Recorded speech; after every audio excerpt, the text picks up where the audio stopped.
Well, hello there. It's been a while, hasn't it? This is Nikki from the Professor Knits podcast. I'm coming to you from Knoxville in East Tennessee, and this is a podcast about knitting and spinning and dyeing yarn. Well, if you're a regular viewer, you know that it's been months since my last podcast. I don't think I've podcasted since April, so it's been a while. I think it's been April. And I just sort of disappeared this summer. We got so busy with everything that was happening in our lives. Uh, and I didn't even really watch any podcasts. It was a very busy summer. So a lot of new things are happening in my life. All of it is very positive and very good. We've decided to relocate permanently to Knoxville in East Tennessee, so I'm very excited about that. I did love South Dakota and I adored the people there, and my job was great, but life turns on a dime, and we've decided to just stay in Knoxville. And my kids love it here and they're happy, and my husband's here and he's happy, and I'm here and I'm happy. So we're going to make East Tennessee our home, our permanent home, probably. I mean, permanent is as permanent can be. So that means I am no longer a professor at the University of South Dakota. I am still teaching and I am still doing my research. And it's all very exciting, and I'm really happy about the new opportunities that are happening in my life right now. But anyways, enough about that. Knitting. I have been doing a ton of knitting, and the reason why I haven't been podcasting, aside from just being so busy, is I am never at home alone. For the summer, my kids were home most of the time with me, and I have very small children, so there's no way I can podcast or have any time to myself when they're home, and then at night I'm just too tired. And then I started working again, and I'm either at work or at home. I'm never really alone. So I decided that I was just going to start podcasting at work. As you can see, I'm in my office. And I've got a lot to get through, so I'm not going to do everything today. I thought I would just have a quick, hi, I'm still alive. This is what I've been working on in my office. I'm sticking around waiting for a meeting. I'm officially off the clock, but I do have one more meeting that I have to wait for. So I've been doing a little bit of knitting. And I thought I'll just do a small, I'm back and I'm alive video. And then I think from now on, I'm either going to have to just do my videos from my office or somewhere out and about. Because if I'm home, my kids are there and it's just not happening. My 2.5-year-old daughter, she's got a sixth sense for my computer. When it's on, she knows and she wants to watch her videos, her cartoons. Anyways, in the knitting world, I've had some very exciting opportunities. In the dyeing world, anyway. Back in April, the last time I podcasted, I had talked to you guys about a fiber festival I had vended at out in Townsend. And then I vended at the Kentucky Sheep and Fiber Festival up in Lexington in May. And that was a ton of fun. I had so much fun. I met the men from the Leading Men Fiber Arts, and they were just an absolute blast. I mean, think of the two meanest people you could possibly think of, and they're the exact opposite. I had a really good time with them. They were so generous with information about having a yarn dyeing company, not at all secretive or possessive of information. They were just an absolute riot. And I saw Elena from Wink Pigments again, and the usual people, the usual local artisans that I see at the fiber festivals around here. So it was really great. I had a great time. The weather was terrible, and apparently it always is, but we had a great time, and I made a lot of new friends. I think it's already sort of beyond time. Like I took pictures and put them on Instagram, but I'm not going to dig them up for here. I'm just going to start fresh. But I also had my very first trunk show a couple of weeks ago. It was back in August, and the very kind and generous Christy, the owner of Hook and Needle, which is probably now my favorite yarn store in East Tennessee, out in Maryville. And she and Lauren and Abby, they were all very welcoming. There's some other people who work there, but those are the three that I can think of off the top of my head.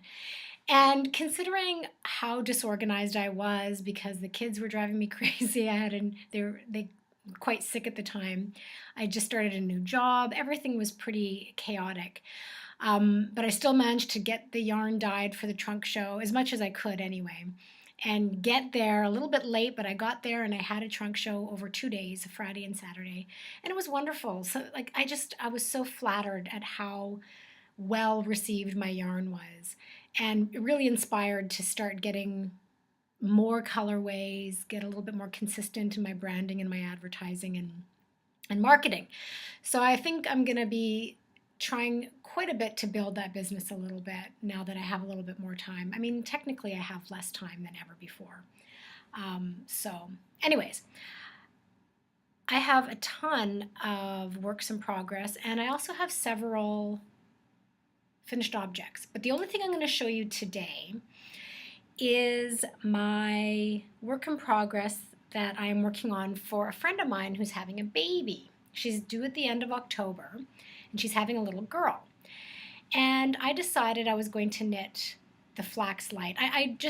My heart's not into doing a baby blanket because that means I'm going to have to probably use acrylic yarn because she's not a knitter, she's not a yarny, so I need to make it easy for her to just throw it in the washing machine in the dryer. If it was somebody who knew how to care for wool, I mean, I'm sure she knows how to care for wool, but if it was somebody who cared about caring for wool, like a fellow fiber artist or knitter, then I would definitely knit a wool baby blanket. But I decided to go with a superwash sock yarn to knit Flax Light, the great tin can knit sweater Flax Light. I've knit it before, it's easy, I love it, I think it looks so cute on babies, and because I'm using a superwash sock yarn, if she does throw it in the washing machine, it should be fine. The dryer, I think it should still be fine. I've thrown superwash socks and things in the dryer, and I've never had a problem. I mean, I don't do it on purpose, and I usually have my dryer set to a very cool setting, not cold, but not hot either, and I haven't had a problem, so I'm just going to take my chances. Like I said, I'm just not up for a big acrylic blanket. I just don't have the time or really the inclination. I love baby blankets, but I just don't, it's not in me right now. I think part of that too is because I have another fiber festival coming up. I'm doing Fiber in the Borough in Murfreesboro in the beginning of November, and I've been knitting a lot of shawls in my own yarn as samples, as color samples. So I'm kind of just wanting to do a nice little garment or something cute, something that isn't going to take up a lot of time. Anyways, the yarn I decided to use is a one-of-a-kind colorway that my daughter, Amadea, dyed. And she's 2.5 years old, but when we had quite a bit of company this summer. We had a lot of time with family. It was wonderful. My mother and sister and niece came down from Canada. My husband's has 2 brothers, and at different times they both came with their kids, so we got a lot of family time, which was wonderful, but also quite exhausting. And in one of the visits, my little niece, Adara, she's just this beautiful little thing, 7 years old, I taught her how to dye yarn with Kool-Aid. And my daughter, Amadea, helped. And they were using Kool-Aid and so on and so forth, and they just came up with these beautiful colorways. So Adara took hers with her, and Amadea, my daughter, of course, promptly forgot that she had dyed it. And I just thought it was this adorable citrusy color. It's got greens and yellows and oranges and blues, and I took it and I decided I was going to knit this baby sweater out of it. So it's extra special for the woman who's receiving it because I'm knitting it for her, but our daughter, Amadea, my daughter, dyed the yarn. And this woman is close to my kids. She knows them well. She's babysat for us. She's a close family friend and colleague of my husband's. So it'll be extra special for her knowing that my daughter dyed the yarn, a 2.5-year-old dyed the yarn and does a better job than me. And same thing, like my son, both my kids love to dye yarn with Kool-Aid. Pardon me, food coloring. And once again, if I hover and I try to tell them not to combine certain colors or put them next to each other, I'm always, astounded at how wrong I can be sometimes and how these beautiful colorways come out of my children's artistic talent.